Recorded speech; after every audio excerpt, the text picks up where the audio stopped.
Okay, let's move forward.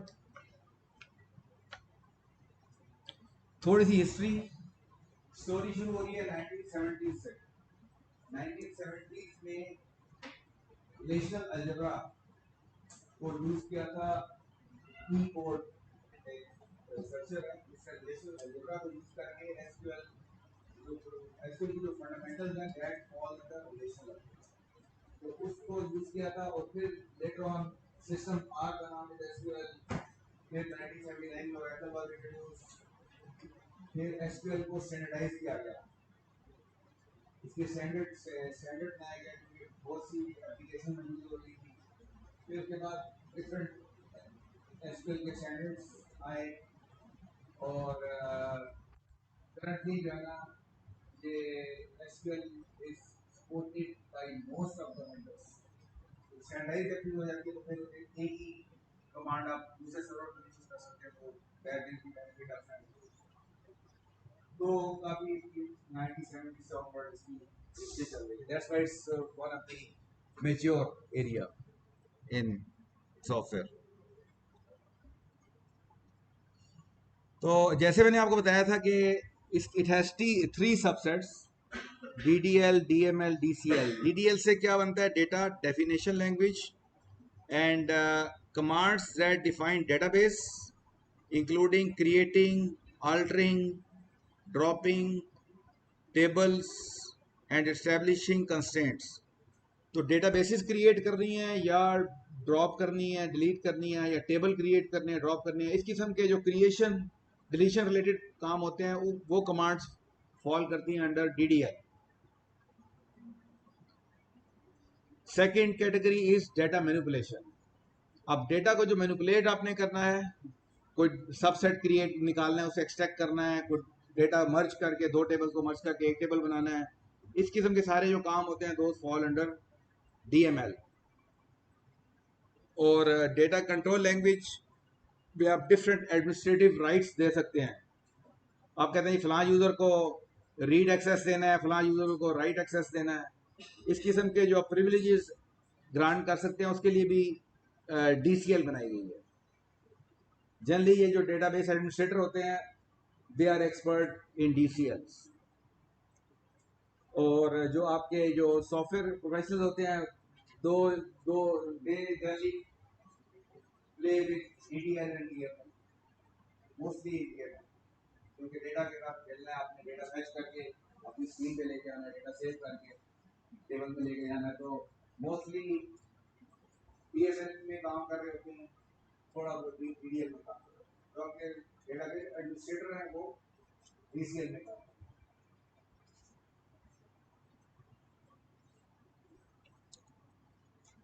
This is graphical depiction. आपको left side पे नजर आ रहा है कि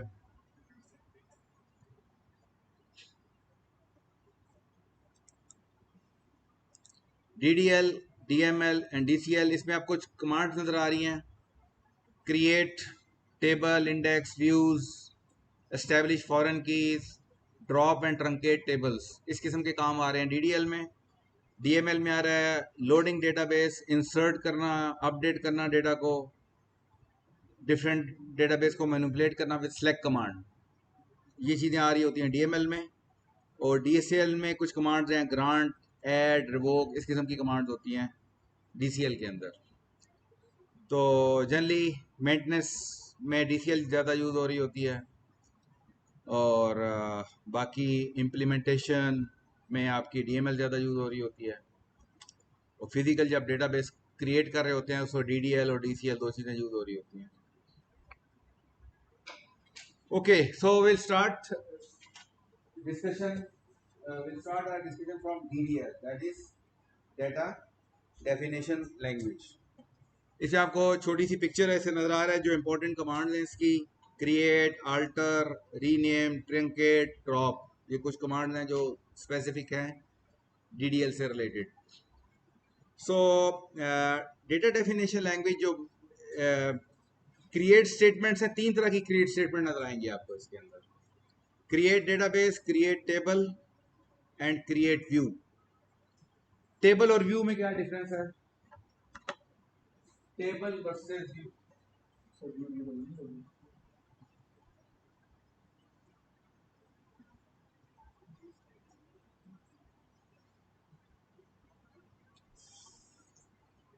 हाँ जी, तो पीछे से गैस वर्क लगाएं, क्या होता है टेबल वर्सेस व्यू।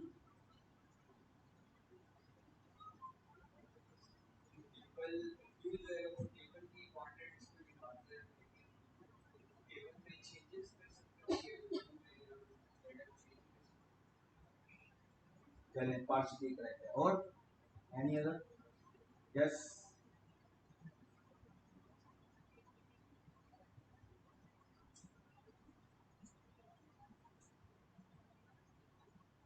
अच्छा, टेबल जो है इसमें फिजिकल डेटा फ्लो होता है, इसमें एक्चुअल डेटा फ्लो होता है टेबल के अंदर। व्यू में डेटा नहीं होता, it's look like a virtual table. It's look like a virtual table. For example ये टेबल है, टेबल में इसमें कह रहा हूँ कि मुझे ये तीन column as a table show कर दो। मैं कमांड देता हूँ कि ये तीन column along with the data I want to see separately as a subset of a table। तो वो आपको एक टेबल व्यू क्या करेगा, एक टेबल बना देगा जो एक्चुअली नजर आ रहा है आपको, बट डेटा इसके अंदर पीछे है नहीं, डेटा फैच होके नहीं गया है, बट इट हैज ये डिस्प्ले कर देगा आपको। जिसे हम व्यू व्यू की टर्म यूज करते हैं। ये इट्स लुक्स लाइक का वर्चुअल टेबल। डेटा इसके बैक एंड पे नहीं होता, डेटा टेबल में ही होता है। वहां से कोई सबसेट क्रिएट करना है, सबसेट क्रिएट करके it can display you, it can print that data. तो जनरली जब आप कोई रिपोर्ट्स बना रहे होते हैं तो हम फिर व्यूज क्रिएट करके उन रिपोर्ट्स से फिर डेटा प्रिंट करवाते हैं, तो व्यू से डेटा प्रिंट करवाते हैं, क्योंकि टेम्पररी डेटा नहीं होता, डेटा एक्चुअली सारा जो चेंज हो रहा होता है, अपडेट हो रहा होता है, डेटा से हो रहा होता है। तो जब भी आप व्यू खोलते हैं उसी वक्त लेटेस्ट डेटा उठा के दिखाता है। ये नहीं है कि अगर एक बार व्यू बना दिया दोबारा बनाएंगे तो डेटा पुराना डेटा नहीं दिखाएगा आपको, उसी वक्त डेटा रन टाइम पे डेटा उठाएगा टेबल से और आपको लेटेस्ट सिचुएशन जो होगी डेटा व्यू को दिखाएगा। तो ये बेसिकली कॉन्सेप्ट है व्यू का। Any question?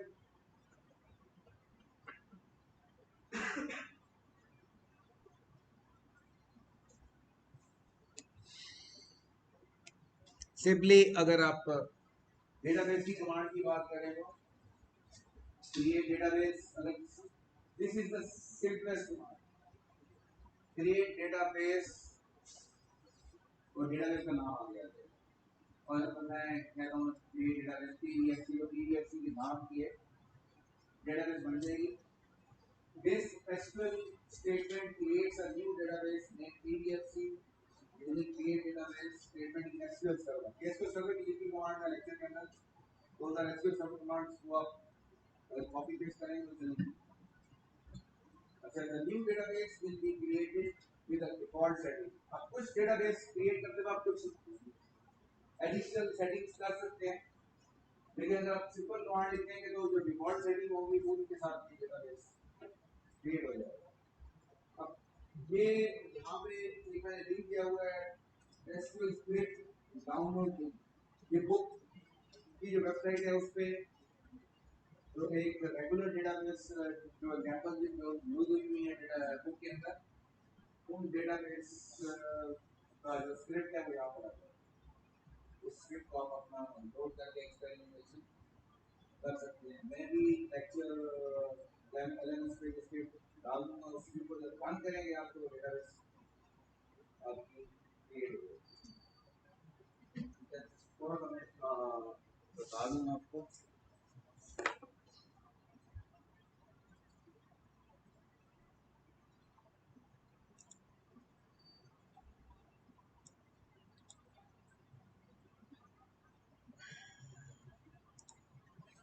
फॉर एग्जाम्पल ये जैसे मैंने आपको पहले बताया था, इसके अंदर दो चीजें होती हैं, एक होता है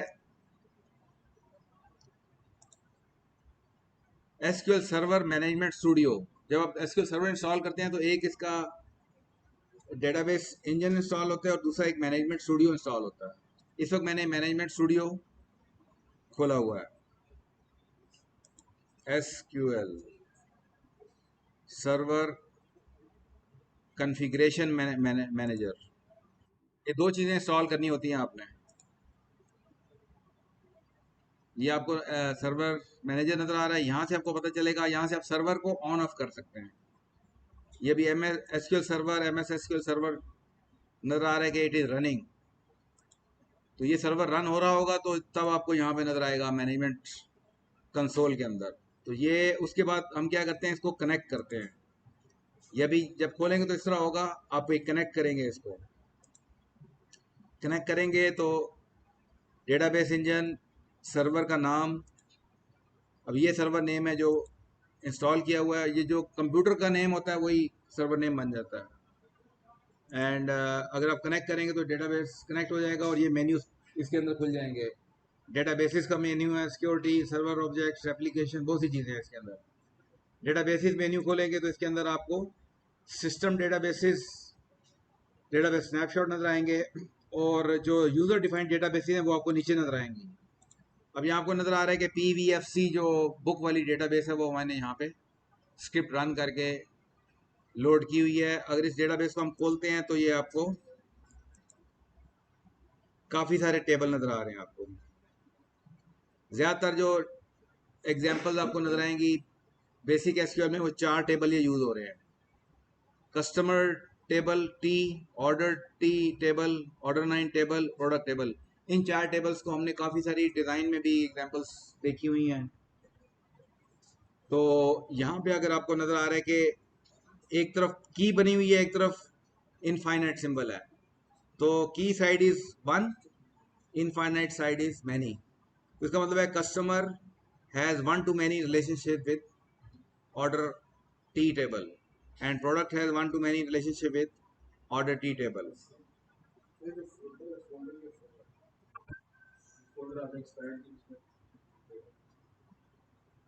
क्या चीज?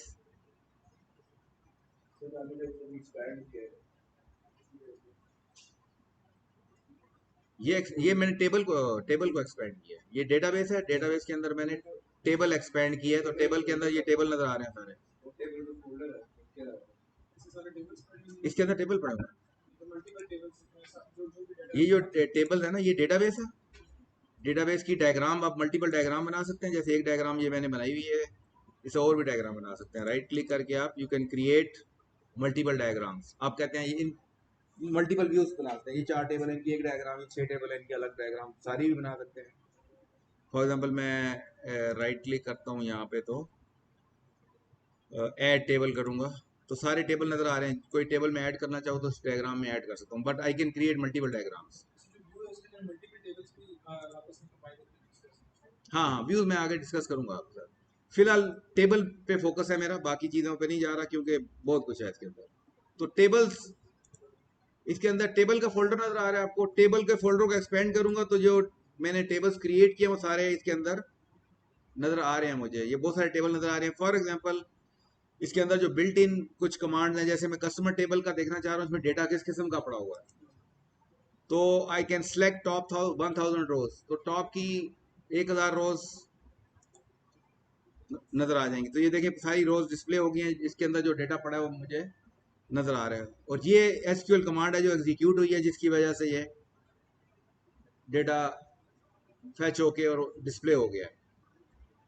ठीक है, इससे आप टेबल को यहाँ पे एडिट भी कर सकते हैं। अगर आप कहते हैं जी एडिट टॉप 200 रोज, तो ये आप यहाँ पे अब डेटा तो आपको नजर आ रहा है, लेकिन आप इसको इन लाइन एडिट भी कर सकते हैं। तो कुछ फैसिलिटीज ऑलरेडी मैनेजमेंट कंसोल ने दी हुई हैं।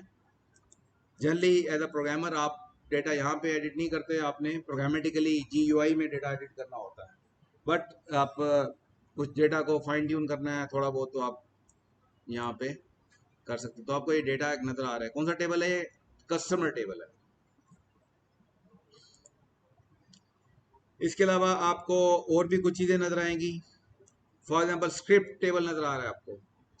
स्क्रिप्ट टेबल में आपको क्रिएट का स्क्रिप्ट जनरेट करके दे देगा, तो आप सेव कर लें कहीं पे।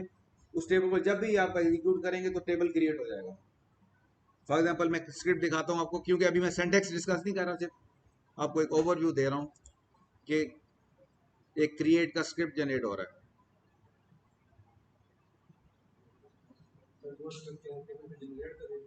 हाँ, इसको आप सेव कर लें कहीं पे, उस जब भी लोड करेंगे एग्जीक्यूट का बटन दबाएंगे तो टेबल क्रिएट कर देगा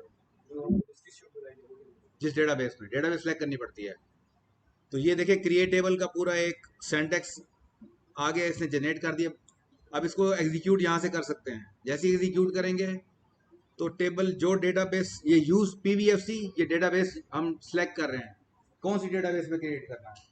अब यूज पीवीएफसी करेंगे तो इस डेटाबेस में क्रिएट हो जाएगा, क्योंकि ऑलरेडी क्रिएटेड है तो ऑब्वियसली एरर दे देगा मुझे।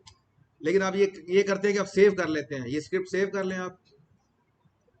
आपको नजर आएगा कि ये एक अलग यहाँ पे SQL document SQL server management studio, इसके अंदर डॉट एसक्यूएल के नाम से ये स्क्रिप्ट सेव हो जाता है।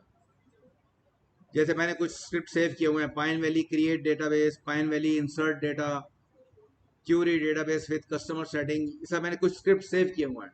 तो ये स्क्रिप्ट डॉट एसक्यूएल एक्सटेंशन से सेव हो जाता है और I can open that script. यहाँ से मैं फाइल ओपन करके स्क्रिप्ट खोल सकता हूँ और उसको मैं एग्जीक्यूट कर सकता हूँ। इसको मैं पास करके देख सकता हूँ कि सारा मेरा सिंटैक्स ठीक है कि नहीं ठीक है। तो ये सिंटैक्स ठीक है, उसने बता दिया सिंटैक्स ठीक है। तो इस तरीके से it gives us immense power. Script क्योंकि जनरेट हो जाता है, स्क्रिप्ट को आप कहीं भी रन कर सकते हैं, अपने पास सेव कर सकते हैं और आपका काम काफ़ी जो है वो सेव हो जाता है और ये आपको काफ़ी हेल्पफुल है डिफरेंट स्क्रिप्ट जनरेट करने में। और सिर्फ ये क्रिएट टेबल का स्क्रिप्ट बता रहा हूँ, और भी तरह के स्क्रिप्ट हो सकते हैं। फॉर एग्जाम्पल मैं कहता हूँ सिलेक्ट का स्क्रिप्ट जनरेट करना है, तो सिलेक्ट क्या करता है, ये सिलेक्ट स्क्रिप्ट है, ये उसने कॉलम के नाम बता दिए हैं कि ये कॉलम, अब मैं इसको एग्जीक्यूट करूंगा तो क्या करेगा, ये एग्जीक्यूट होगा स्क्रिप्ट और जो भी इसकी आउटपुट है वो मुझे दिखा देगा। मैं फॉर एग्जाम्पल एग्जीक्यूट का बटन दबाता हूँ तो ये देखें उसने एग्जीक्यूट हुआ और नीचे उसने डेटा शो कर दिया।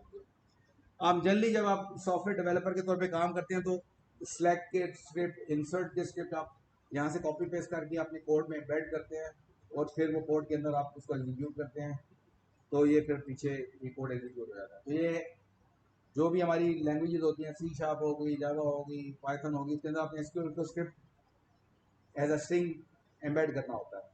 एम्बेड करके उसको एग्जीक्यूट का बटन दबा, एग्जीक्यूट का कमांड देते हैं तो एग्जीक्यूट, ये स्क्रिप्ट एग्जीक्यूट हो जाता है। तो आमतौर से ये स्क्रिप्ट जनरेट करने का मकसद होता है कि इसको आप कॉपी पेस्ट करें और अपने प्रोग्राम में ले लें। ये बेसिकली इसका यूज होता है।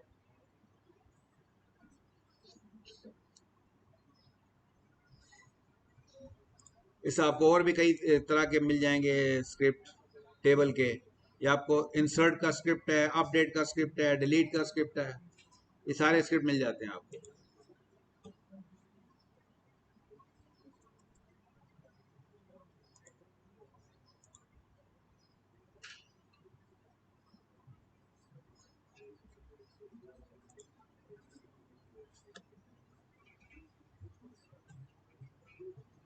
Any question? क्या नहीं दिखी, क्या नहीं चीजें दिखी आपको? कुछ याद रह गया? इस पेड़ का पहले डिस्क्रिप्शन जनरेट करनी है और उसे सेटअप कैसे करना है। हाँ जी, पीछे वाला मुझे कुछ नई चीजें देखी हैं और ये चलें।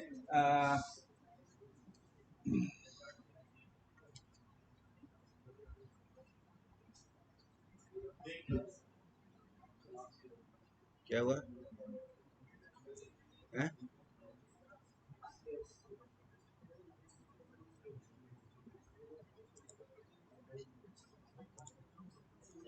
अच्छा, पीछे वाली कमांड में ये है कि सिंपल एक लाइन की कमांड है and we can create a database with default setting.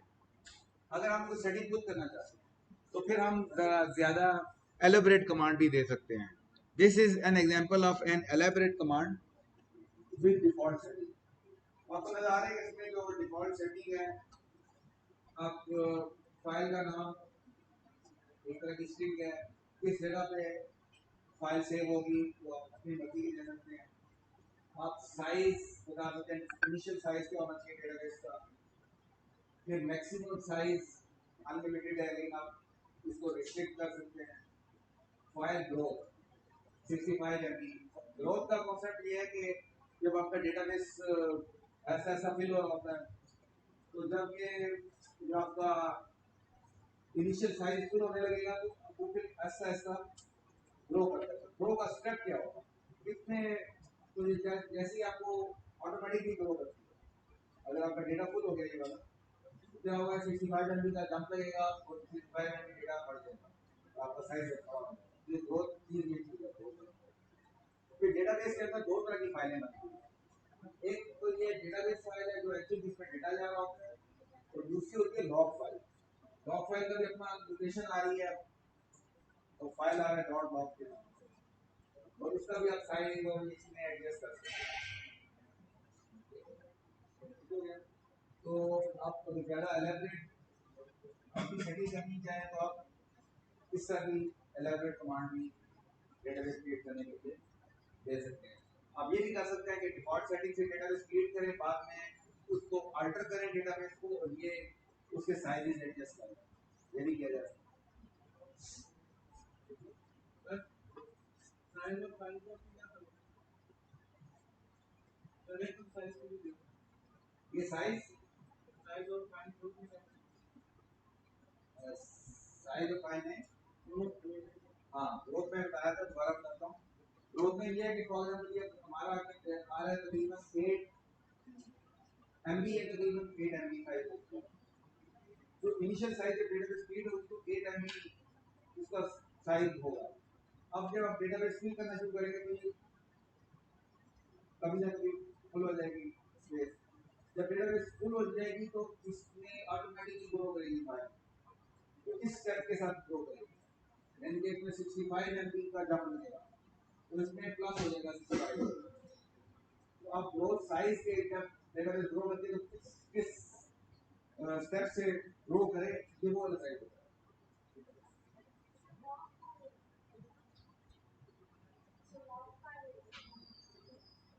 क्या है, कौन सा बोले, लॉग फाइल। लॉग फाइल का मैंने बताया था कि लॉग फाइल में जो है ये दो पेयर बनते हैं। एक डेटाबेस फाइल है, इसकी एक्सटेंशन देखिए एमडीएफ है। लॉग फाइल की एक्सटेंशन एलडीएफ है। ये पेयर में दो फाइलें जनरेट होती है, तो जितनी ट्रांजैक्शन हो रही होती है, इंसर्ट डिलीट अपडेट, उसका लॉग मेंटेन हो रहा होता है। कोई एरर आ गई उसका भी लॉग मेंटेन हो रहा होता है। पूरी आपकी हिस्ट्री साथ मेंटेन करी होती है, जो भी एक्टिविटी आप कर रहे हैं।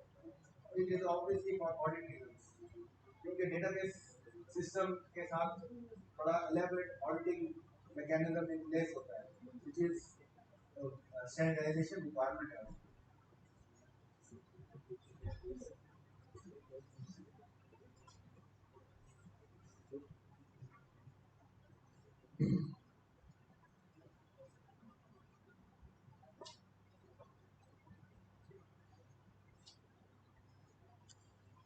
ये लॉग फाइल का मैंने बताया हुआ है। Log file records all transactions and changes made to the database. This log file allows DBA to troubleshoot issues, recover lost data and ensure data integrity. अब डेटाबेस को आप अल्टर कर सकते हैं, उसकी सेटिंग्स को आप अल्टर कर सकते हैं। तो उसके लिए आपको एक कमांड नजर आ रही है,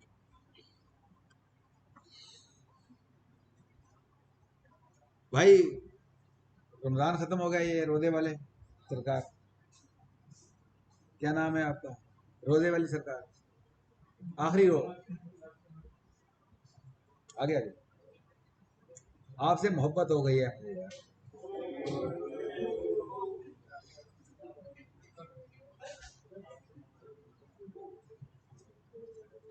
आ जाओ आ जाओ आ जाओ, बाकी दो भी आ जाओ यार।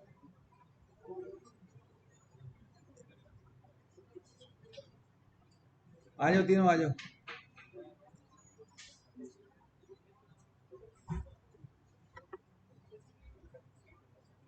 रोजा तो नहीं रखा होगा,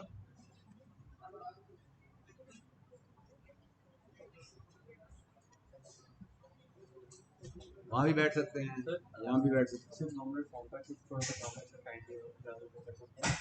500 का वापस भी हो गए, यस वापस आ जाएंगे। मैं मोहम्मद ठीक है।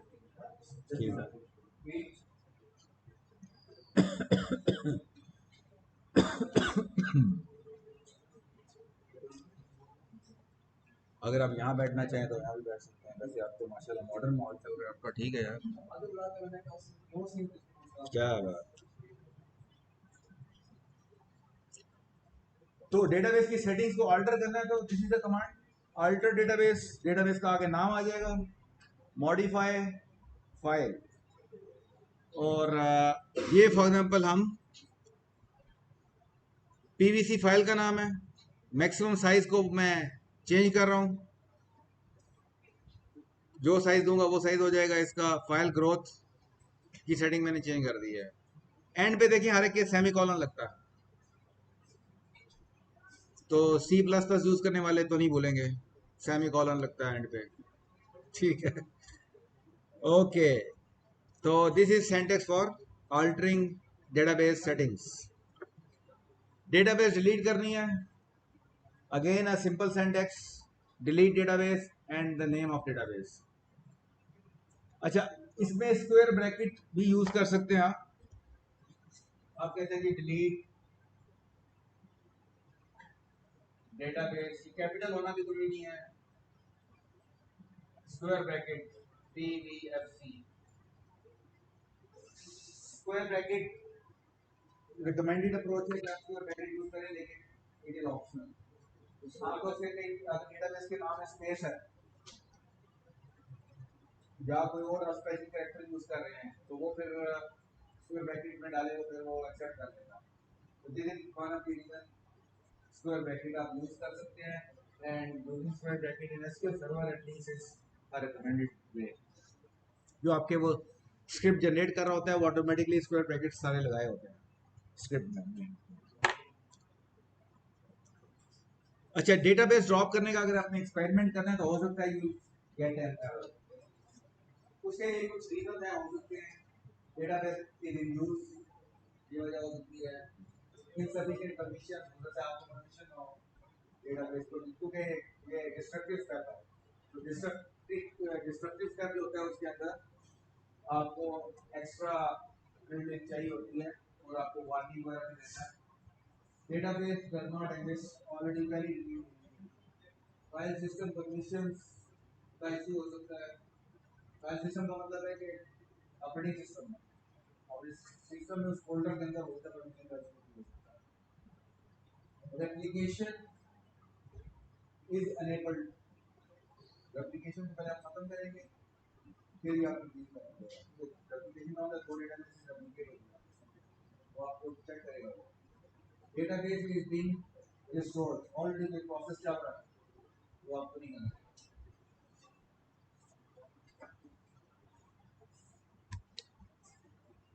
ओके जी, तो डेटाबेस रिलेटेड हमने सिंटैक्स देख लिया। Next is the syntax of table creation. Database मान लीजिए उसके बाद आप क्या करेंगे, उसके अंदर टेबल्स क्रिएट करेंगे।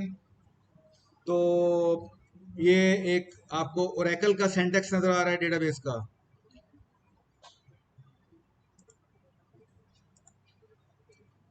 क्रिएट टेबल, टेबल का नाम आ गया, फिर डिफरेंट कॉलम की डेफिनेशन आएंगी, और उसके बाद एंड पे on commit delete preserve rows etcetera, इस तरह की कोई चीज़ आप ओरेकल सपोर्ट करती है इस सिंटैक्स को। एसक्यूएल सर्वर ये सिंटैक्स ऑन कमिट वाला सपोर्ट नहीं करता। और उसके बाद फिर कॉलम डेफिनेशन यहाँ बताई हुई है, कॉलम का नाम बताते हैं, साथ उसकी डेटा टाइप बताते हैं, और उसका साइज भी आमतौर से बताया जाता है। उसके बाद एंड पे कंस्ट्रेंट आ जाते हैं मुख्तलिफ किस्म के। मैं आगे एग्जाम्पल दिखाता हूँ आपको। जब आपने टेबल क्रिएट करते हैं तो इसका मतलब है आपका डिज़ाइन का प्रोसेस कंप्लीट हो चुका होना चाहिए। जो आपने पीछे लेक्चर्स में सारा डिज़ाइन का प्रोसेस पढ़ा है, उस डिज़ाइन को प्रोसेस को पढ़ के आपने ऑलरेडी टेबल्स आपने ऑलरेडी डिज़ाइन कर लिए हुए हैं, डिसाइड कर लिया हुआ है, रिलेशनल स्कीमा आपका बन चुका है, आपको पता है कौन कौन से कॉलम होंगे, कौन सी प्राइमरी कीज होंगी, कौन सी डेटा टाइप्स होंगी, यस, और उनके आपस में relationship, one two many relationship, कौन किस टेबल का किसके साथ होगा, ये सारे डिसीजंस आपके हो चुके होंगे। उन डिसीजंस को लेके आप अपने आगे आना है, and based on those decisions you are now going to create your tables.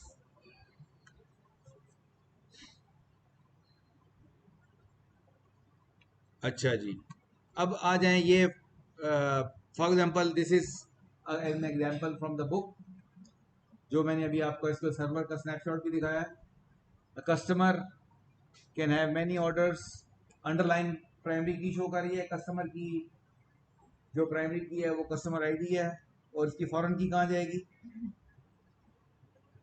Customer की फॉरेन की कहाँ जा रही है, कस्टमर टेबल की फॉरेन की कहाँ जा रही है, कौन से टेबल में,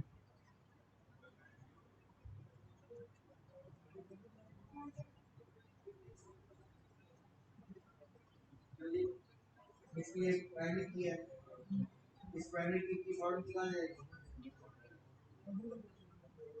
विक्रम में सारे यही क्वेश्चन है, फॉरेन की में है यहाँ पे मैन्युअली सेट है, नजर नहीं आ रही फॉरेन की आपको, तो आपके डेटाबेस डिजाइन में नजर नहीं आती फॉरेन की, लेकिन आप जब बिजनेस की में बनाते हैं तो उसमें फॉरेन की शो करते हैं। तो ये कस्टमर आईडी फॉरेन की यहाँ पे आएगी, इसकी ऑर्डर आईडी फॉरेन की यहाँ जाएगी, ये प्राइमरी की फॉरेन की यहाँ पे आएगी, तो इसके अंदर दो फॉरेन की है, और इनमें एक सिंपल फॉरेन की है। ठीक है, आप इसको हम आगे लेके,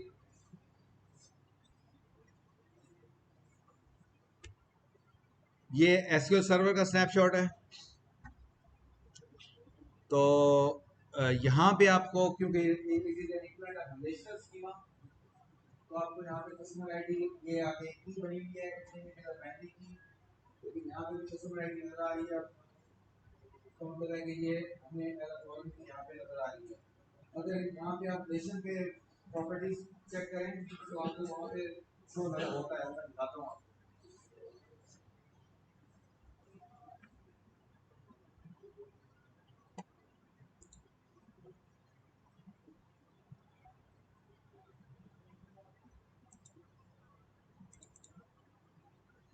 ये देखें, मैं इसके रिलेशन पे क्लिक करता हूँ तो यहाँ पे राइट साइड पे प्रॉपर्टीज विंडो आ जाती है। इसमें अगर आप देखेंगे तो आपको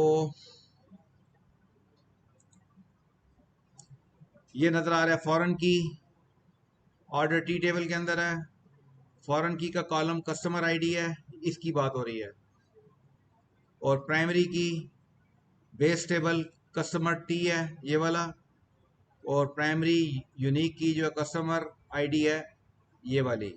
तो पूरी इंफॉर्मेशन आपको इस रिलेशनशिप की प्रॉपर्टीज में यहाँ पे राइट साइड पे नजर आ रही होती है। यहाँ से आप देख सकते हैं कि इसकी जो प्रॉपर्टीज हैं क्या है, उसमें आपको फॉरेन की और प्राइमरी की दोनों शो रही होती हैं। इसके अलावा आपको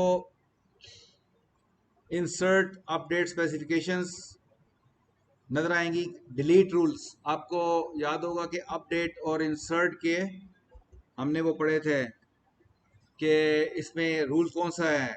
इसमें फॉर एग्जांपल नो एक्शन है, लेकिन इसके अंदर चार तरह के हैं, cascaded, set null, set default. ये आप ऑलरेडी मैंने कवर किया हुआ है। कैस्केडेड जो आपके इंसर्ट अपडेट के रेफरेंशियल इंटीग्रिटी रूल्स होते हैं, और ये अपडेट है कैस्केडेड अपडेट, इसमें वो चार एक्शन है।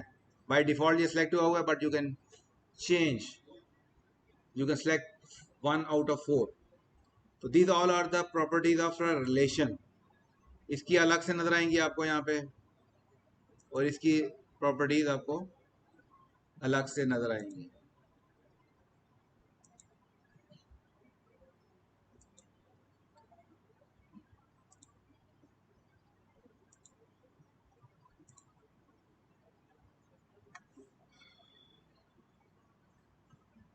ये आपको नजर आ रहा है स्क्रिप्ट, स्क्रिप्ट को आगे डिस्कस करते हैं। लेकिन जो चार टेबल है, चार टेबल का आप एक ही स्क्रिप्ट में चारों टेबल का स्क्रिप्ट लिखा हो सकता है, आप इसका एग्जीक्यूट करेंगे तो चारों टेबल क्रिएट हो जाएंगे with the help of script. ये कस्टमर टी टेबल है, order T table, product T table है, प्रोडक्ट लाइन टी टेबल। इनके स्क्रिप्ट है, स्क्रिप्ट के मैं आगे डिस्कस करता हूँ इसका सिंटैक्स।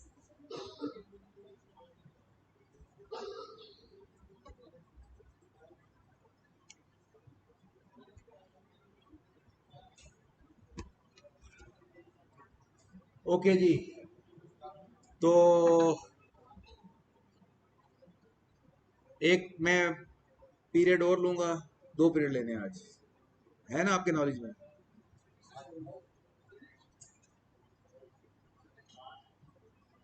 नहीं, आज कौन सी क्लास है? कोई क्लास नहीं।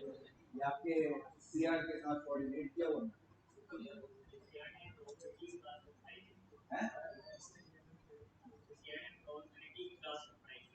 कोई क्लास नहीं है, कोऑर्डिनेशन नहीं है। उनको बोले एडजस्ट करें आगे कहीं पे। चलें 11:30 पे आ जाएं वापस।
हाँ जी, अटेंडेंस भी होनी चाहिए साथ साथ।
हाँ जी, अब्दुल अरहम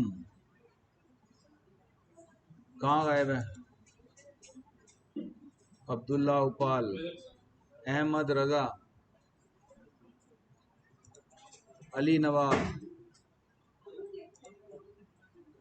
अलिशबा, अलीजा, बदर, ईमान, नदीम। कौन है? आप हैं?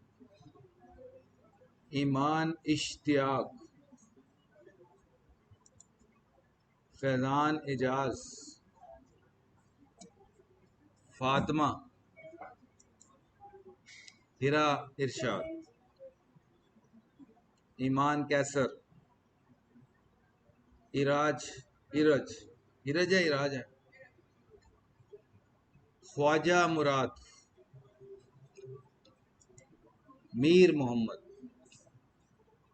आमिर अजीज, मोहम्मद अब्दुल्ला,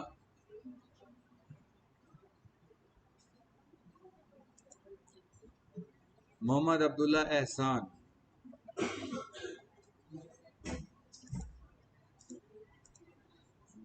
मोहम्मद अहमद, मोहम्मद अली,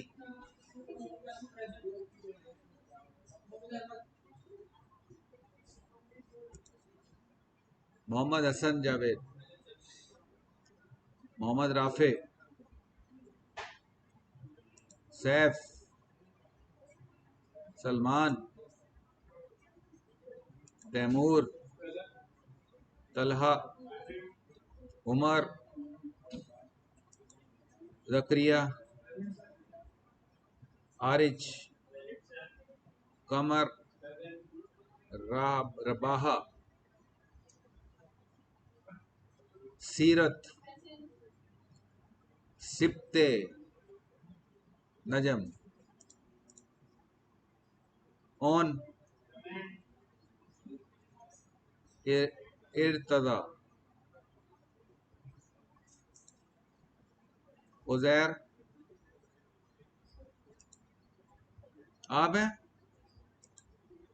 वकार, जरार,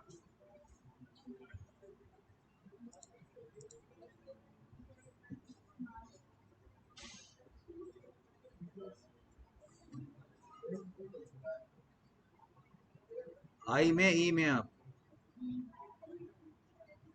इश्तियाक,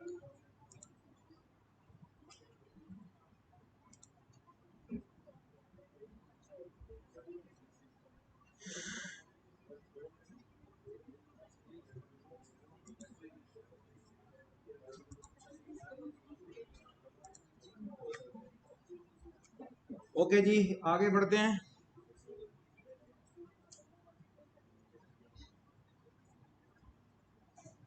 क्रिएट टेबल का स्क्रिप्ट नजर आ रहा है आपको। इसे आप देखें, क्रिएट टेबल, पहले आपने जो जिस डेटाबेस में टेबल क्रिएट करने है उस पे उसका लिखना है आपने यूज पीवीएफसी, डेटाबेस का नाम। तो वो डेटाबेस यूज करेगा। अगर मल्टीपल डेटाबेसेस हैं आपकी तो आपने पहले डेटाबेस का नाम बताना है।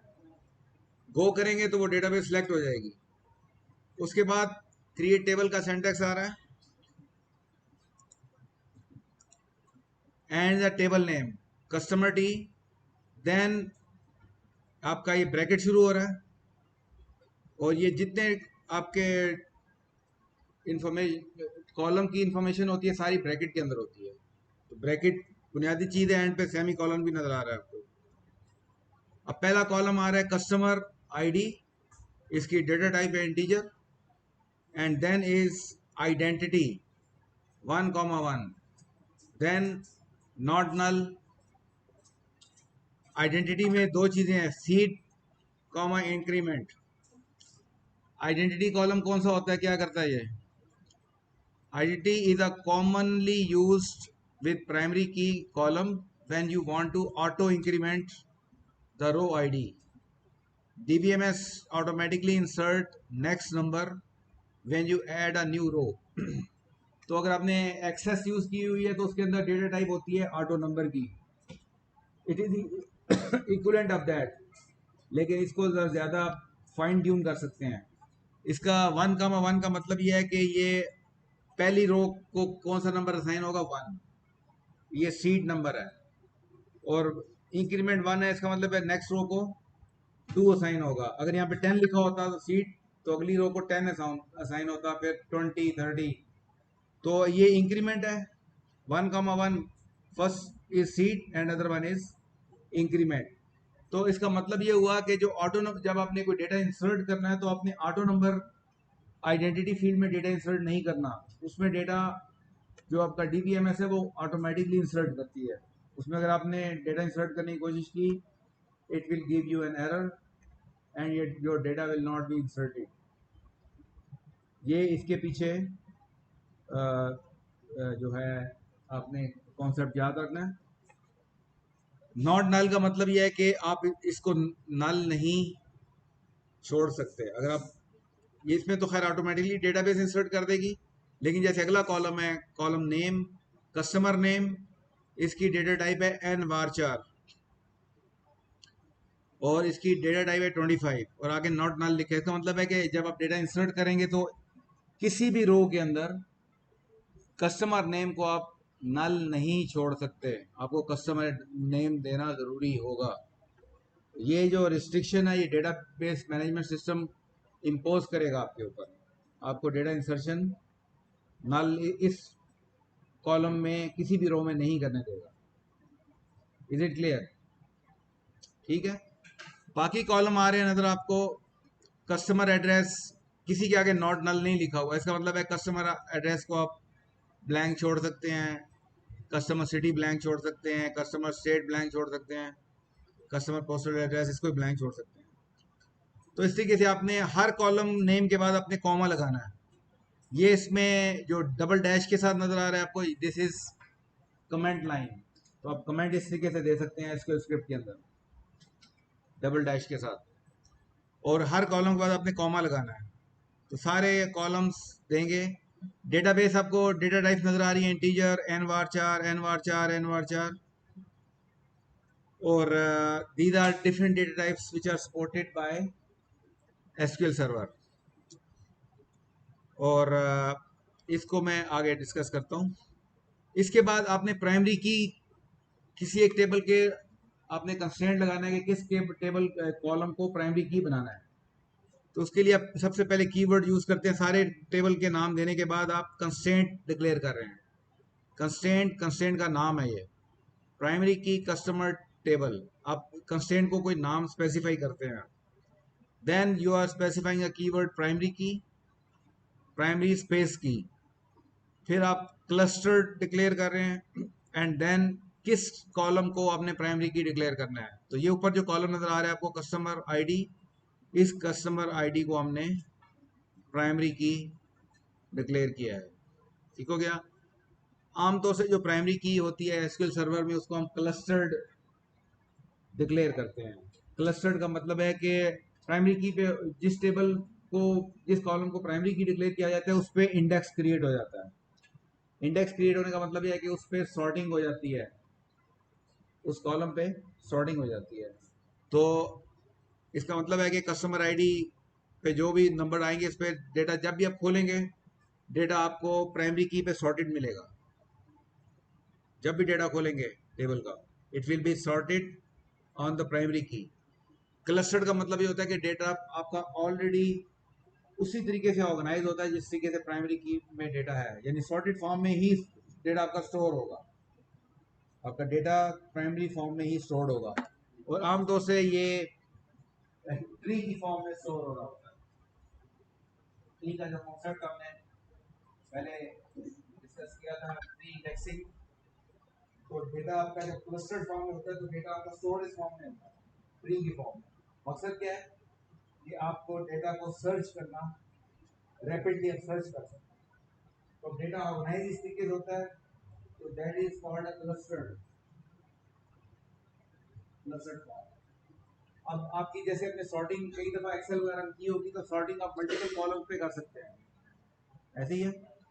और सॉर्टिंग आप हिरारिकली कर सकते हैं। लेवल 1 बताते हैं कि पहली फर्स्ट सॉर्टिंग इस पे हो कॉलम पे हो, सेकंड सॉर्टिंग इस कॉलम पे हो, थर्ड सॉर्टिंग इस कॉलम पे हो।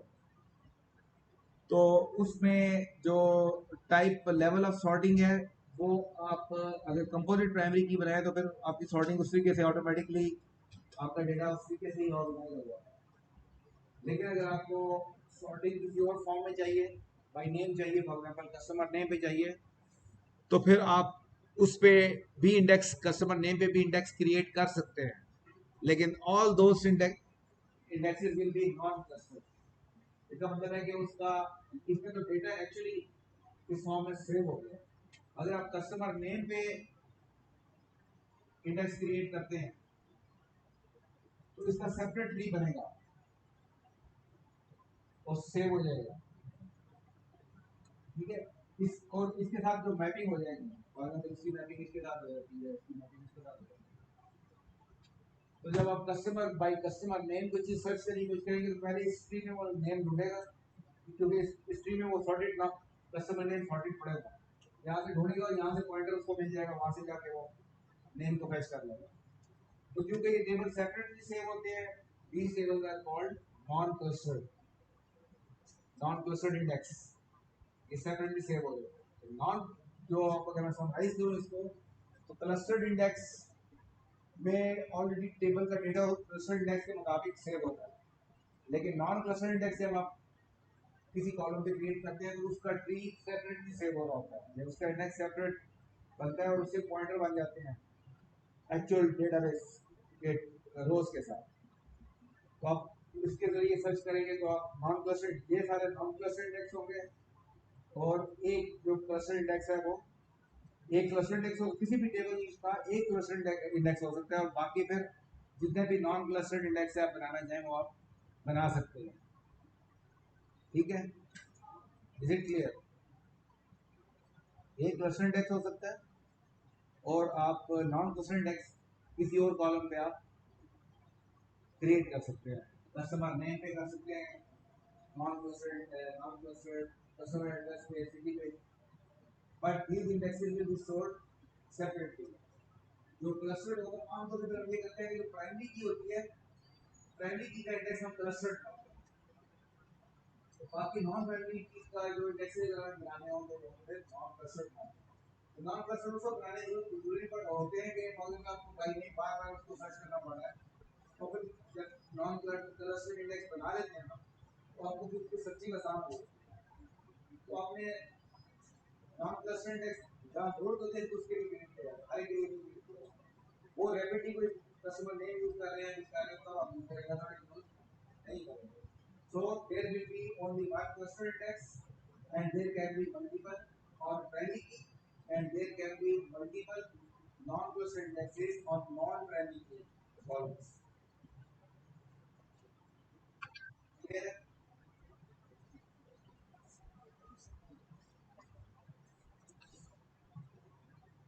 तो नीचे लिखा हुआ data in the table will be physically stored in the order of clustered की। जी बेटा।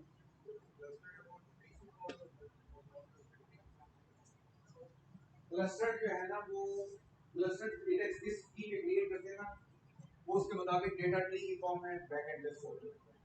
तो क्योंकि एक ही ट्री बन सकता है फिजिकल डेटा का, तो क्लस्टर इंडेक्स एक ही क्रिएट कर सकते हैं और वो हम फिर प्राइमरी की क्रिएट करते हैं जो प्राइमरी की बनाई होती है। तो फिर इंडेक्स का मतलब है कि डेटा उस फॉर्म में स्टोर हो जाता है, उसको सर्च करना आसान हो जाता है, ट्री बन जाता है उसका। बाकी नॉन क्लस्टर्ड इन पे अगर आप क्रिएट करेंगे तो नॉन क्लस्टर्ड क्रिएट करें क्योंकि एक ही क्लस्टर्ड क्रिएट किया इनके भी हर एक जरूरी नहीं है। जो बहुत ज्यादा यूज हो रहा है कॉलम फॉर्म में बहुत ज्यादा यूज हो रहा है और आपको सॉर्टेड फॉर्म में चाहिए डेटा तो आप नहीं भी नॉन क्लस्टर्ड इंडेक्स क्रिएट करें। बाकी पे आपको जरूरत होगी तो जो ऑप्शन होता है नॉन क्लस्टर्ड जिस पे क्रिएट करना है आप क्रिएट करें। जी एनी क्वेश्चन? घबराए नहीं।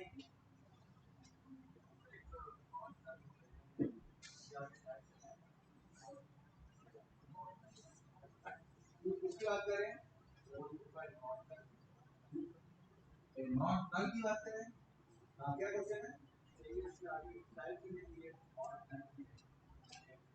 नॉट नल का मतलब ये है कि इसको नल नहीं छोड़ सकते आप, ब्लैंक नहीं छोड़ सकते। यहाँ जब नॉट नल लिखा होगा उसको ब्लैंक नहीं छोड़ सकते, जहाँ नॉट नल नहीं लिखा हुआ वो वाला काम वो उस कॉलम में डेटा एंट्री के दौरान उसको नल छोड़ सकते हैं या ब्लैंक छोड़ सकते हैं। ये फिर बेसिक मसला है। जहाँ रेस्ट्रिक्शन लगा देंगे वो आपको फिर नल डेटा डालना पड़ेगा। ये एनी अदर क्वेश्चन? सब समझ आ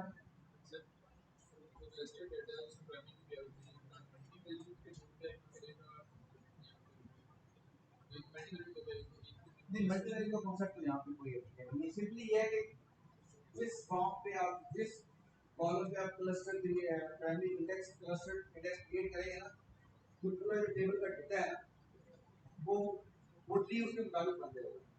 यानी कि यहाँ पे फॉर एग्जांपल 1 आ रहा है, यहाँ पे फॉर एग्जांपल 2 आ रहा है, 3 आ रहा है, 4 आ रहा है, फिर यहाँ फॉर एग्जांपल यहाँ पे अगर 10 है, यहाँ पे अगर 5 है, यहाँ पे 10 है, 15 है, तो इसका मतलब है 2 के नीचे 3 से लेके 4 तक इसके नीचे आ रहा है। ठीक है, यहाँ पे 5 से लेके 9 तक इधर आ रहा है। यानी कि जो ट्री बन जाएगा ये प्राइमरी की के मुताबिक, तो ट्री की सर्चिंग जो है वो लीनियर सर्चिंग से पास होती है। उसका एक फार्मूला है जो आपने पढ़ा हुआ होगा लीनियर सर्चिंग। तो आपकी जो सर्चिंग होती है वो पास होती है।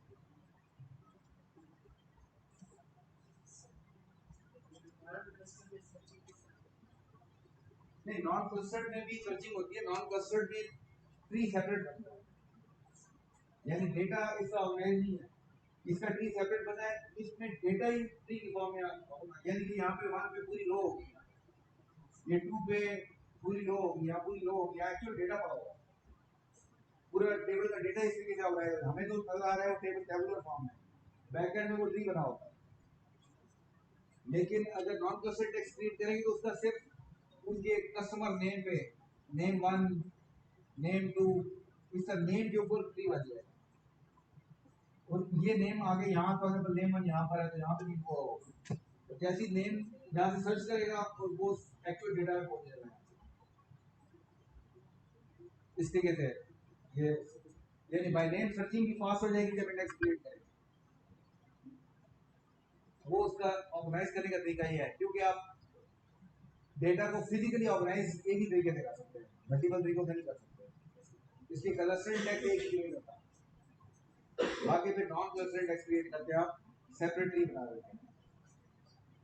Any other question?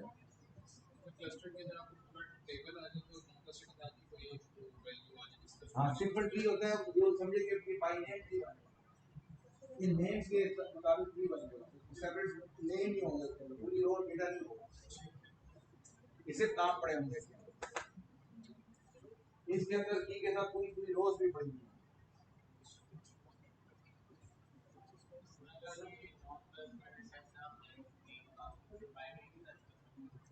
स्लो हो जाएगी, सर्चिंग स्लो हो जाएगी। इंडेक्स का मकसद सिर्फ ये होता है कि आपकी सर्चिंग फास्ट हो जाए, क्योंकि डेटा जब बहुत ज्यादा होगा उस वक्त फिर आपकी सर्चिंग के इश्यूज शुरू हो जाता है, परफॉर्मेंस के इश्यूज शुरू हो जाते हैं।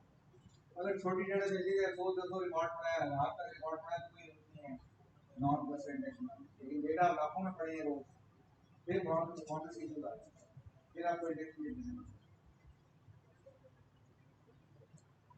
है। Any other question?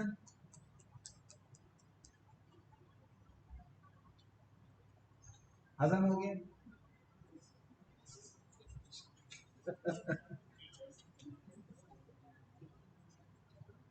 Okay, this is second version of creating a table.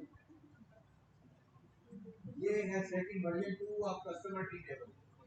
ये बेसिकली कस्टमर से, जैसे मैंने आपको बताया मैंने कस्टमर टेबल क्रिएट किया, सिंपल स्क्रिप्ट से मैं उसको स्क्रिप्ट जनरेट किया है टेबल क्रिएट करने के लिए, तो वो मुझे एडिशनल चीजें भी दे रहा है, इसको आपने एक्सप्लोर करना है, होमवर्क का। फॉर एग्जांपल इसमें लिखा हुआ set ANSI null on, set quote remover on, फिर आपको यहाँ कोलेट का एक टर्म यूज आ रही है, collate SQL लिंकल general CP1 C1AS, ये कुछ टेक्नोलॉजी यूज हो रही है। फिर आपको यहाँ पे जब हम प्राइमरी की क्रिएट कर रहे हैं तो कुछ एडिशनल आपको कीवर्ड यूज करवा रहे हैं, with pad index of, ignore duplicate की ऑफ, इसका कुछ टर्म लगा रहे हैं, तो ये टर्म्स को आप एक्सप्लोर करना, क्या आप होमवर्क है ये एडिशनल और क्या क्या इसमें फाइन ट्यूनिंग कैसे कर सकते हैं इसमें।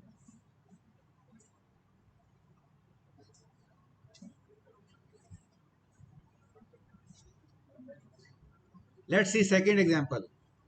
Now we are creating product T table. Product T table में सेम सिंटैक्स है, पहले डेटाबेस आपने सेलेक्ट करनी है, यूज करवा लेनी है, वो लिखा तो सेलेक्ट हो जाएगी। उसके बाद create table, name of the table, bracket, bracket के अंदर फिर first column name, product ID, integer not null, product description nvarchar 50, product finish varchar 20, फिर एक चेक कंस्टेंट, नई चीज ये आ रही है इसके अंदर, चेक कंस्टेंट। चेक कंस्टेंट क्या है? Check constant is like an enumeration. इसमें देखें चेक भी एक ब्रैकेट है, ब्रैकेट के अंदर लिखा हुआ प्रोडक्ट फिनिश, ये इस प्रोडक्ट फिनिश कॉलम के ऊपर चेक है, product finish in cherry, natural ash, white ash, red oak, natural oak, walnut. मतलब क्या हुआ? मतलब ये हुआ कि जब आप चेक लगा देंगे तो आप इन्हीं वैल्यूज के अलावा कोई और वैल्यू नहीं डाल सकते। आप कोई और वैल्यू डाल के इंसर्ट करने की कोशिश करेंगे, it will not allow you, insertion fail हो जाएगी आपकी। इन वैल्यूज के अंदर से ही कोई वैल्यू होगी प्रोडक्ट फिनिश कॉलम के लिए, तो only then insertion will be successful. ठीक है, यहाँ पे इसके आगे नॉट नल नहीं है, इसका मतलब है कि हम नल छोड़ सकते हैं, लेकिन जब वैल्यू अगर आपने डाली तो वैल्यू इनमें से कोई एक वैल्यू होगी, इसके अलावा कोई वैल्यू नहीं हो सकती इंसर्शन के दौरान। तो चेक कंस्टेंट का ये मतलब है। इसके अलावा अब कंस्टेंट, ये प्राइमरी की यहाँ पे डिक्लेयर कर रहे हैं हम, कंस्टेंट, कंस्टेंट नेम, प्राइमरी की क्लस्टर्ड, प्रोडक्ट आईडी, तो ये प्रोडक्ट आईडी के ऊपर हमने क्या किया, प्राइमरी की बना दी है, और साथ हमने क्लस्टर्ड कीवर्ड यूज कर रहे हैं। इसका मतलब है कि it will be a clustered index on a primary की। अब यहाँ पे आके हम जरा थोड़ा सा डेटा टाइप्स को डिस्कस करते हैं। तो यहाँ पे तीन तरह के डेटा टाइप नजर आएंगे आपको। एसक्यूएल सर्वर में बहुत सारी है, लेकिन जो स्ट्रिंग टाइप है या कैरेक्टर टाइप के डेटा टाइप हैं, कैरेक्टर, varchar एंड varchar। ठीक है, इसका डिफरेंस आपने एक्सप्लोर करना है नेट से। मैं थोड़ा सा बता रहा हूँ आपको। अगर आपको डेटा टाइप यहाँ पे फॉर एग्जांपल एन varchar लिखा हुआ है, एन varchar लिखा हुआ है, यहाँ varchar लिखा हुआ है, और कैरेक्टर नहीं हो रहा है, कैरेक्टर कैरेक्टर 20 का मतलब क्या है कि आप 20 कैरेक्टर्स मैक्सिमम लिमिट के 20 कैरेक्टर्स आप इंसर्ट कर सकते हैं। लेकिन अगर आपने 10 कैरेक्टर इंसर्ट किए तो बाकी जो 10 कैरेक्टर बचे हैं उसमें स्पेसेस ऐड हो गए, उसमें स्पेसेस ऐड हो गए, पैडिंग हो गई, तो आपकी 20 की 20 कैरेक्टर की स्पेस यूज होगी। कैरेक्टर पे 20 कैरेक्टर स्पेस यूज होगी, जितनी आपने यूज किए बाकी का पैडिंग होंगे, 20 कैरेक्टर यूज होंगे। इसका मतलब है कि अगर हमने कम डेटा कहीं डाला तो आपकी स्पेस ज़ाया होगी। तो उसके लिए फिर एक और कैरेक्टर इंट्रोड्यूस की गई थी, varchar। इसका मतलब है कि अगेन इसकी मैक्सिमम लिमिट 20 है, लेकिन फॉर एग्जांपल 5 कैरेक्टर आपने ऐड किए तो बाकी 5 कैरेक्टर्स की स्पेस यूज नहीं होगी, 5 कैरेक्टर की स्पेस यूज होगी, आगे स्पेसेस ऐड नहीं होंगे। तो जितने कैरेक्टर यूज करेंगे उतने ही स्पेस का यूज होगा, लेकिन 20 से ऊपर नहीं आएगा। ये डिफरेंस है बिटवीन varchar एंड कैरेक्टर। आगे इसके बाद एक और डेटा टाइप आ जाती है एन varchar। एन varchar का मतलब है कि इसके अंदर आप यूनिकोड कैरेक्टर्स डाल सकते हैं। अगर आपने प्योर इंग्लिश में काम करना है डेटाबेस में, आप varchar यूज करेंगे। अगर आपने मल्टीपल लैंग्वेजेस में काम करना है, जो लैंग्वेज का भी उर्दू इंसर्ट करवाना चाहते हैं तो फिर आप एन varchar यूनिकोड कैरेक्टर्स के लिए अलाउ करेंगे। ये डिफरेंस है तो थोड़ा सा और हम नेट से एक्सप्लोर कर लीजिएगा, एग्जांपल वगैरह भी देख लीजिए।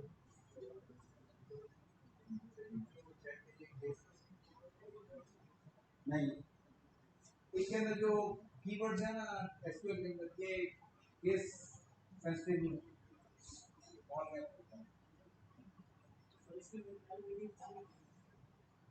हाँ, इसमें नाम वैल्यू नहीं है तो यहाँ नॉट नाम भी नहीं करना है, नाम डाल सकते हैं, लेकिन नाम अलाउड है। लेकिन अगर आपने कोई चीज इंसर्ट की तो पेज में से नहीं होनी चाहिए। कुछ और नहीं, आप यहाँ पे चेरीज नहीं लिख सकते, चेरीज नहीं होना चाहिए, स्पेलिंग मिस्टेक अलाउड नहीं है, जो है वही होना चाहिए। तो आमतौर से इसकी बेस पे GUI के अंदर हम फिर कॉम्बो बॉक्स क्रिएट कर लेते हैं, और फिर लिमिटेड वो आ जाती है आपके पास, तो ऐसे उसी में से कुछ सेलेक्ट करना होता है। जी फिर वैल्यू 62 लिखा हुआ है इसका वहाँ पर प्रोडक्ट स्टैंडर्ड प्राइस में न्यूमेरिक है 6.2 लिखा है। प्रोडक्ट स्टैंडर्ड टाइप, हाँ ये डेटा टाइप, ये फ्लोट की ये डेसिमल पोजीशन 2 अलाउड है, और 6 आपकी लेफ्ट साइड की पोजीशन है, 6 डिजिट तक डालते हैं तो 6.2 आपको अलाउड है नंबर्स। फ्लोट टाइप है इसमें जी। यस, यहाँ पे अंदर केसेस के, लेकिन ये जो कमांड होते हैं कमांड केसेस के जो वो अंदर केसेस के लोग।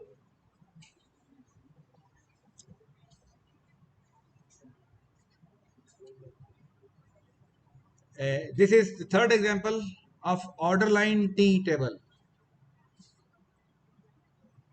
इसके अंदर आपको अब फॉरेन की का भी सिंटैक्स नजर आ रहा है। इसमें आप देखेंगे तो ऑर्डर, एक हमने ऑर्डर टी टेबल बनाया not null, product T table बनाया नॉट नल, लेकिन आपको नीचे कंस्ट्रेंट, आपको 3 कंस्ट्रेंट नजर आ रहे हैं। एक कंस्ट्रेंट प्राइमरी की का है जो हमने पिछले 2 टेबल में भी देखा है, लेकिन 2 कंस्ट्रेंट है फॉरेन की बनाने के लिए। तो कंस्ट्रेंट, आपने कंस्ट्रेंट का नाम दिया, फॉरेन की का कीवर्ड यूज किया, फिर अपने ऑर्डर टी ये वाला कॉलम स्पेसिफाई कर रहे हैं कि इस column this column is basically foreign की, और फॉरेन की के बाद रेफरेंसेस हम बताएंगे किस टेबल से फॉरेन की को लिंक करना है आपने। तो रेफरेंस यानी कि लिंक, ये टेबल का नाम आ गया, और ये उस टेबल का जो कॉलम है प्राइमरी की। तो ऑर्डर टी टेबल के अंदर जो प्राइमरी की है उसको हम यहाँ पे इस ऑर्डर टी टेबल के साथ as a foreign key link कर रहे हैं। So this is what is the syntax.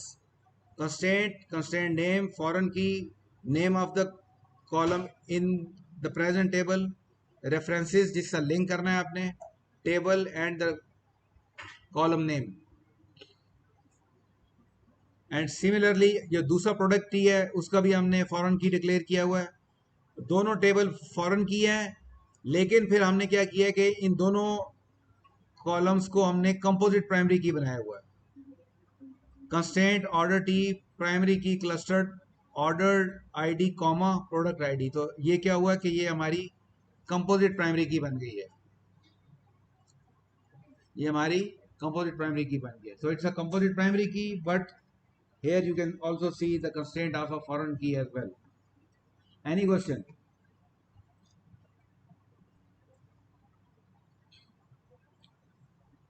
जी हजम हो गया? चले आगे चलते हैं।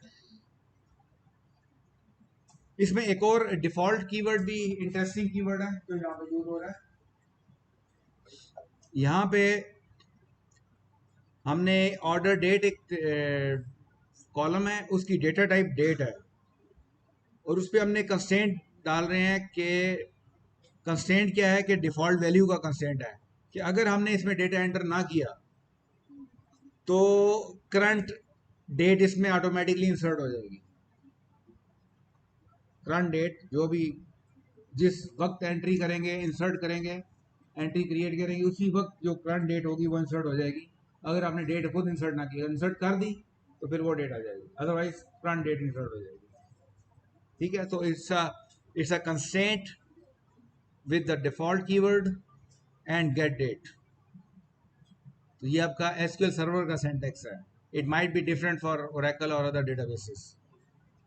कंस्ट्रेंट जो कीवर्ड है वो बेसिकली करता है।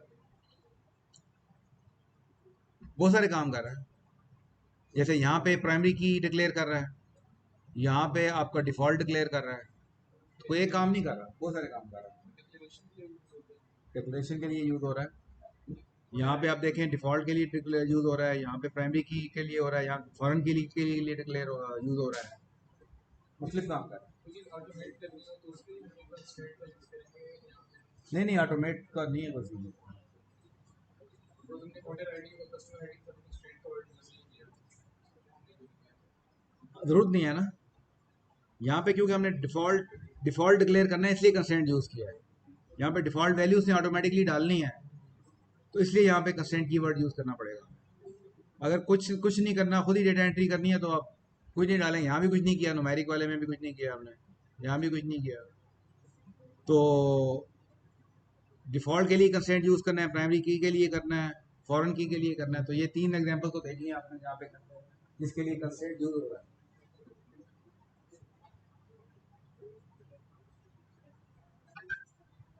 हाँ जी, एनी क्वेश्चन? डिफॉल्ट क्या कर रहा है? सर लेकिन हम ये चीज वो वहाँ पे जैसे मॉडल दिखा तो उसमें सेट नहीं कर सकते हैं।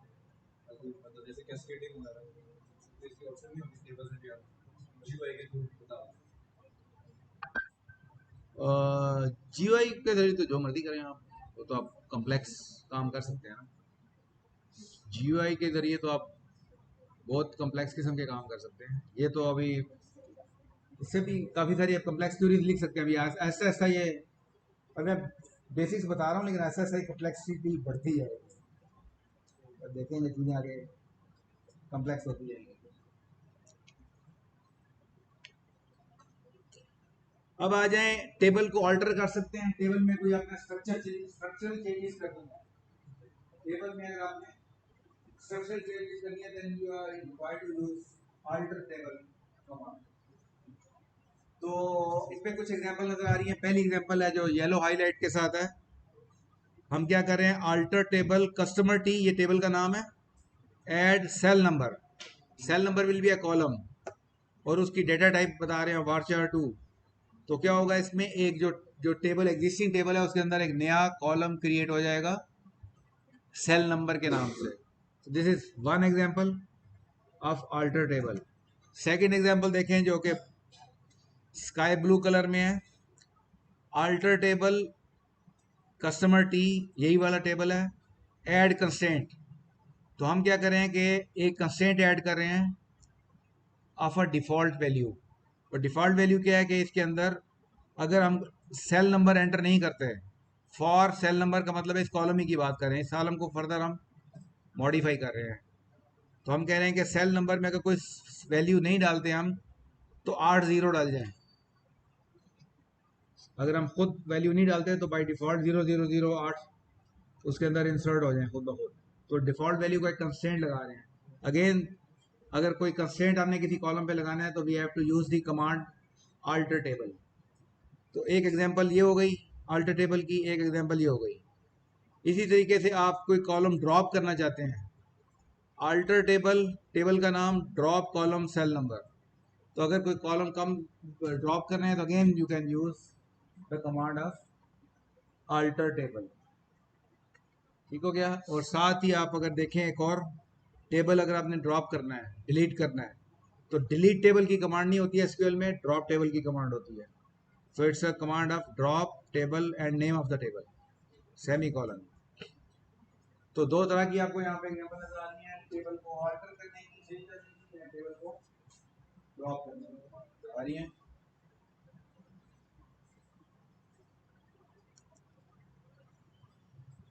अच्छा, एक और इंटरेस्टिंग कमांड है इसके अंदर कि आप एक टेबल से दूसरा टेबल क्रिएट कर रहे हैं विद अ कमांड। एक टेबल है ऑलरेडी, उसके अंदर डेटा पड़ा हुआ है, आप कहते हैं कि मैं डुप्लीकेट बना देता हूँ। देखो अक्सर आपको जरूरत पड़ जाती है डुप्लीकेट टेबल क्रिएट करने की विद डेटा और विदाउट डेटा। तो अगर आपने विद डेटा टेबल डुप्लीकेशन करना है तो आप सिलेक्ट इनटू कमांड कर सकते हैं। सिलेक्ट इनटू नया टेबल जो है, temp customer table from original table. तो क्या होगा कि पूरा पूरा data with table with data duplicate हो जाएगा नए नाम के साथ। और ये काफी प्रोग्रामर्स को ये कमांड यूज करनी पड़ती है। आप कई दफा टेबल डुप्लीकेट बना के एक्सपेरिमेंटेशन करनी होती है, तो ये टेबल आपको विद डेटा डुप्लीकेट कर सकते हैं। इसी तरह अगर आप चाहते हैं सिर्फ स्ट्रक्चर कॉपी करना चाहते हैं, डेटा नहीं कॉपी करना चाहते, तो आप वही कमांड दोबारा यूज कर सकते हैं, लेकिन इसमें एक वेयर क्लॉज यूज कर रहे हैं। वेयर क्लॉज ऐसे यूज करें कि इसका रिजल्ट हमेशा फॉल्स है। इसका नॉन इक्वल टू 0 का मतलब है कि वेयर फॉल्स। फॉल्स होने की वजह से क्या होगा कि पहले टेबल स्ट्रक्चर कॉपी होगा और जब डेटा कॉपी करने लगेगा तो कंडीशन भी फॉल्स होगी, तो डेटा कॉपी नहीं होगा, सिर्फ स्ट्रक्चर कॉपी होगा। This leads to false. तो आप सिर्फ डेटा टेबल का स्ट्रक्चर कॉपी होगा, यहाँ पे स्ट्रक्चर और डेटा दोनों कॉपी होगा।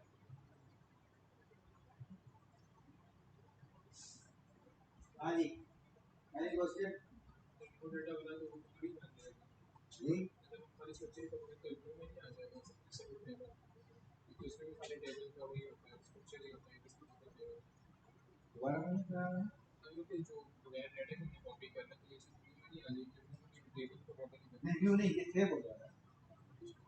ये डेटा एक ब्लैंक टेबल बनाना है ना आपने, जिसमें आप लेटर ऑन डेटा डालना चाहते हैं, ये वो कॉन्सेप्ट है। जब टेबल स्ट्रक्चर बना लिया और लेटर ऑन आप इसमें डेटा डालना है, तो ये टेबल एक्चुअल टेबल है जिसमें डेटा डाला जा सकता है। सर ये कहते हैं अगर आप फिर उस टेबल का स्ट्रक्चर कॉपी कर रहे हो, डेटा टाइप से कॉपी कर रहे हो, table structure copy data type copy कर रहे हो कॉलम के डेटा टाइप सब कुछ कॉपी है। तो सर फिर हम सब फॉल्स असाइन कर रहे हैं, ऐसा नहीं करेगा कि मेरे डेटा टाइप में फॉल्स है वो आर्चर में फॉल्स आ गया टेक्स्ट नहीं नहीं, वो ये समझे एक बात इन्होंने इनको शॉर्टकट दिया है एसक्यूएल सर्वर। जब ये कंडीशन फॉल्स कर देंगे ना तो हर रो के लिए ये रो वाइज नहीं चेक करेगा। अदरवाइज जब टेबल में डेटा इंसर्ट करते हैं तो रो वाइज चेक कर रहा है इस रो के लिए कंडीशन पास होती है वो इंसर्ट नहीं होती है, रो के लिए कंडीशन ट्रू होती है वो इंसर्ट हो जाती है। लेकिन ये जेनेरिक एक फॉल्स स्टेटमेंट डाल दिया हमने, स्पेसिफिक यूनिक यूटिलिटी इसका लिख दिया है, तो वो हर रो के लिए फॉल्स आएगा तो रो इंसर्ट नहीं होगा, ये इसका स्ट्रक्चर बन जाएगा, कॉलम नेम बन जाएंगे, डेटा टाइप बन जाएंगे, सब कुछ बन जाएगा। डेटा रो जीरो लिखा हुआ आ रहा होगा, जीरो रो इंसर्ट।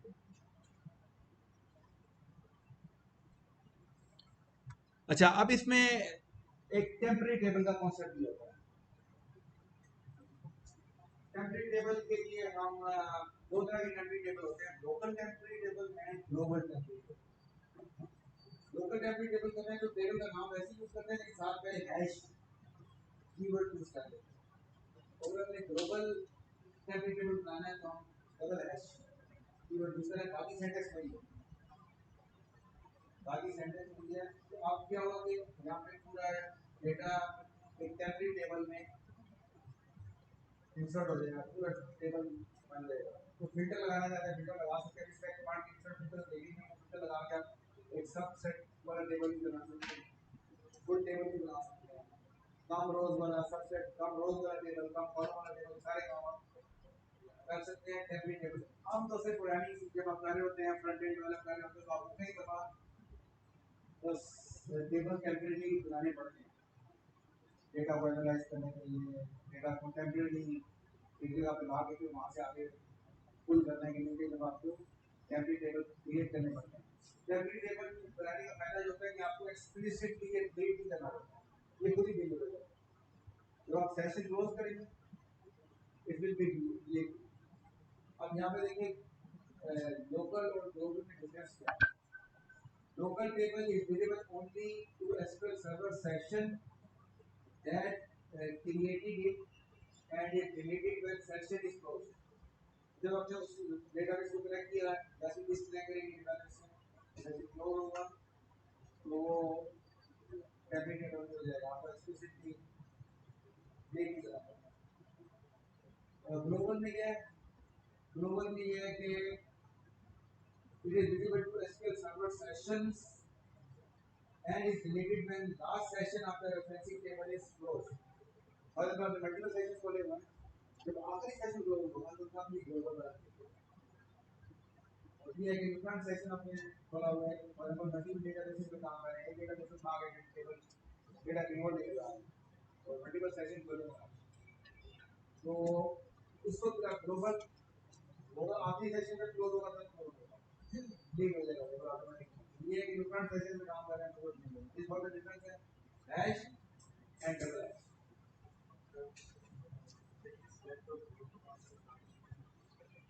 होगा सेलेक्ट में आगे अब डिस्कस करूंगा कि नहीं कमांड सेलेक्ट स्टार का मतलब ये स्टाइल का मतलब होता है कि सारे कॉलम सेलेक्ट करना है, एक टेबल से दूसरा टेबल कॉपी करना है तो सारे टेबल चाहिए हमें, सारे कॉलम चाहिए नहीं चाहिए, सारे कॉलम चाहिए तो इसके लिए शॉर्टकट है स्टाइल डाल देंगे तो सारे के सारे टेबल के कॉलम मिल जाएंगे, उन टेबल दूसरे टेबल में आ जाएंगे, एक कंप्लीट डुप्लीकेट होगा। अगर आप कॉलम के नाम डाल देते हैं यहाँ पे तो कोई वाले कॉलम नहीं मिलेंगे, तो आप एग्जैक्ट डुप्लीकेट भी कर सकते हैं और सबसेट भी बना सकते हैं। This is for exact duplicate जब स्टाइलिंग यूज करते हैं, ठीक है। वेयर क्लॉज भी यूज होती है यहाँ पे, वेयर क्लॉज होती है रोज में फिल्टर लगाने के लिए और सिलेक्ट कमांड जो होती है कॉलम में फिल्टर लगाने के लिए।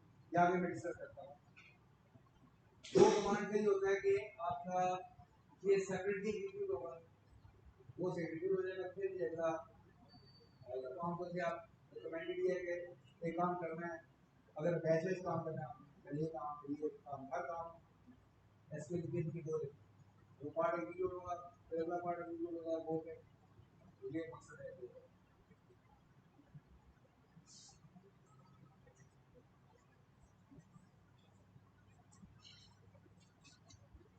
अच्छा, अब ये सिलेक्ट रिलेटेड डिस्कशन हम इसमें करते हैं डेटा मैनिपुलेशन लैंग्वेज के अंदर।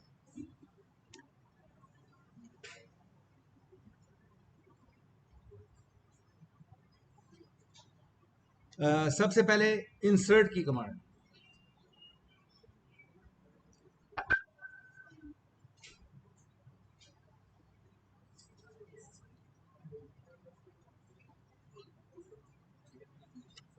फॉर एग्जाम्पल ये ऊपर टेबल है, जो टेबल हमने क्रिएट किया हुआ है, टेबल का क्या नाम है?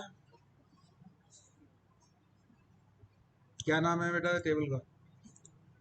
टेबल का नाम नजर आ रहा है आपको? टेबल का क्या नाम है? जो table create, customer tea table है। फॉर एग्जाम्पल ये टेबल है, जिसमें हमने कुछ वैल्यू इंसर्ट करनी है। आपको यहाँ पे इसमें नजर आ रहा है कौन कौन से कॉलम है टेबल के अंदर। अब this is the command for insert into and value. ये तीन कीवर्ड यूज करने हैं आप, insert into and value. Into के बाद टेबल का नाम, इसमें वैल्यू इंसर्ट करनी है। वैल्यू के बाद ब्रैकेट लगानी है आपने। ब्रैकेट के बाद आपने जिस सीक्वेंस में ये कॉलम है उसी सीक्वेंस में आपने वैल्यू दी, वही सीक्वेंस में उसी सीक्वेंस में वैल्यू दी। लेकिन अब ये देखिए, ये वाला टेबल आइडेंटिटी कॉलम है, इसमें वैल्यू इंसर्ट नहीं कर सकते आप। इस पे डेटाबेस में डीबीएमएस में खुद वैल्यू इंसर्ट करनी है, तो आपने इसमें इंसर्ट करने की कोशिश की तो एरर और आपकी इंसर्शन फेल हो गई। मैंने पीछे भी डिस्कस किया था, दोबारा बताया था। वन का क्या मतलब है जी? पीछे डिस्कस किया था मैंने, ऊंचा ऊपर लगाएगा। वन का क्या, वन पहले वन का क्या मतलब है? फर्स्ट रो में जो कौन सी वैल्यू डलनी है, वन डलनी है। सेकंड वन का क्या मतलब है? स्टेप इंक्रीमेंट, कि अगली रो में ये वन का इंक्रीमेंट करता है। जब 10 कर देंगे तो अगली रो में 10 आ जाएगा, फिर 20 आ जाएगा। 5 कर देंगे तो 1 5 10 कर देगा। तो सेकंड कॉमा के बाद इंक्रीमेंट है, तो ये सीड वैल्यू, इनिशियल वैल्यू। ठीक हो गया? अच्छा, तो अब इसमें अगर आपने लिखा है जी insert into customer ID insert करने की कोशिश की, तो ये it is going to give you error.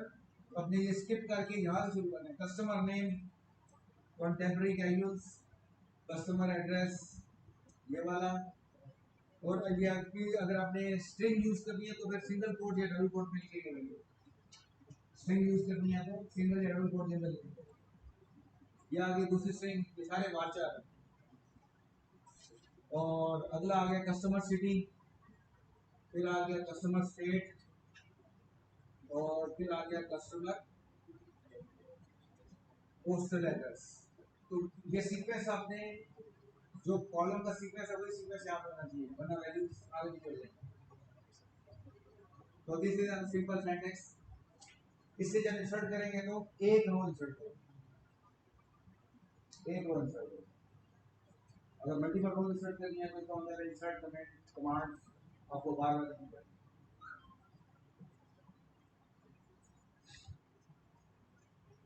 तो ये लिखा हुआ है, note identity column will not be included because DBMS will insert next value of customer ID automatically.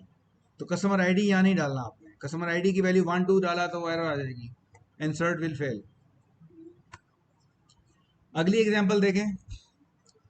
अगली एग्जांपल में ये देखें, चेक वाला, ये टेबल है प्रोडक्ट की जिसमें चेक लगा हुआ है। ठीक है, चेक में का मतलब ये हुआ कि अब यहाँ पे जब मैं इंसर्शन करूँगा तो मैंने प्रोडक्ट आईडी में, यहाँ पे वो आइडेंटिटी कॉलम नहीं है, आई कैन इंसर्ट, तो प्रोडक्ट आईडी में यूज़ कर रहा हूँ। अच्छा, इसमें एक चीज़ और है कि यहाँ पे मैंने कॉलम के नाम नहीं दिए, but I can optionally give names of the columns as well. अगर सीक्वेंस में फॉलो नहीं करना चाहता तो फिर मुझे कॉलम के नाम देने पड़ेंगे। तो ये प्रोडक्ट आईडी पहले मैंने ब्रैकेट में, पहले मैंने कॉलम के नाम दिए, फिर वैल्यूज़ कीवर्ड यूज़ किया है और फिर वैल्यूज़ डाली है। तो इस दोनों में ये डिफरेंस है। यहाँ पे मैंने कॉलम के नाम नहीं दिए, then I have to follow the sequence. अगर मैं सीक्वेंस फॉलो नहीं करना, आगे पीछे करने, तो फिर पहले मुझे कॉलम के नाम डालने पड़ेंगे, फिर उसी ऑर्डर में मुझे वैल्यूज़ डालनी पड़ेंगी। तो प्रोडक्ट आईडी में मैं डाल रहा हूँ 1, प्रोडक्ट डिस्क्रिप्शन में डाल रहा हूँ एंड टेबल, प्रोडक्ट फिनिश, तो प्रोडक्ट फिनिश में इनमें से कोई वैल्यू होगी तो मैं जा रहा हूँ चेरी, और then product standard price is, product standard price is 175, और प्रोडक्ट लाइन की मैंने एंट्री नहीं कर रहा, लेकिन क्योंकि नॉट नल लिखा है इसका मतलब it will allow me the null. Product ID will it will allow me null, तो ये प्रोडक्ट लाइन आईडी वाले कॉलम में नल आ जाएगा। तो जो कॉलम के नाम बताएं, जिस सीक्वेंस बताएं, उसी सीक्वेंस में वैल्यूज को डाल रहा हूँ। जी, एनी क्वेश्चन?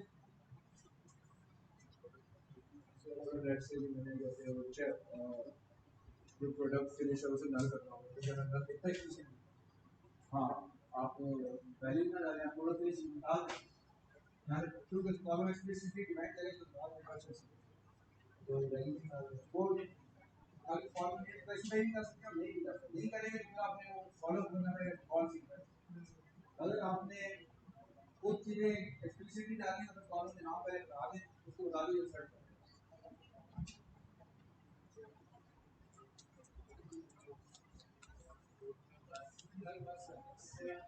12:30 बजे बस करेंगे, 12:20 पे आपका एंड होता है की बात। अरहम ने मुझे 12:30 तक कहा था।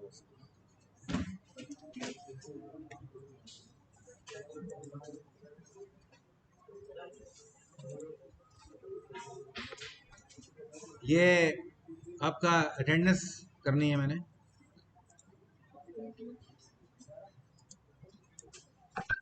अटेंडेंस वाली पार्टी कौन सी है? क्या हुआ? अटेंडेंस लगानी है ना अभी मैंने।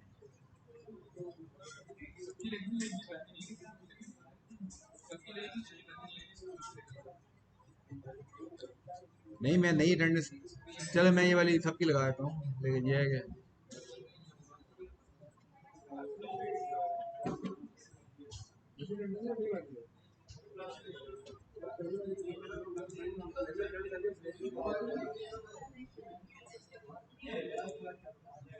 ये आपकी जो मेकअप क्लास है, ये वो है ना? किस डेट की थी वो? डेट याद है आपको?